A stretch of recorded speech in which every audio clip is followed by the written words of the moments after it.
అందుకని అమ్మాయిని దుబారా ఖర్చులు చేయని జాగ్రత్త పరుడికి ఇచ్చి పెళ్లి చేయాలనుకుంటున్నాను. అంతలో నా మిత్రుడు వీరిని పంపాడు అని చెప్పాడు. అయితే వీరిద్దరిలో వినయుడే పొదుపరి అని ఎలా నిర్ణయించుకున్నారు అని అడిగింది సుదర్శనుడి భార్య. అన్నం ఉడికిందో లేదో చూడడానికి అన్నం అంతా పట్టి చూడనక్కర్లేదు, ఒక్క మెతుకుని పట్టి చూస్తే చాలు. వాళ్ళు కాళ్ళు కడిగే దగ్గర నుంచి భోజనాలు చేసే వరకు వారిని గమనించాను. వినయుడు పొదుపరి, అవసరమైన మేరకే దేన్నైనా ఖర్చు పెడతాడని తెలుసుకున్నాను. వినోదుడు వృధా చేస్తున్నట్టు గమనించాను అని చెప్పాడు సుదర్శనుడు. భర్త సునిశిత పరిశీలనకు భార్య ఆశ్చర్యపోయింది.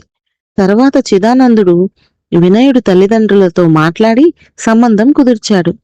సుదర్శనుడి కూతురుతో వినయుడు పెళ్లి జరిపించాడు.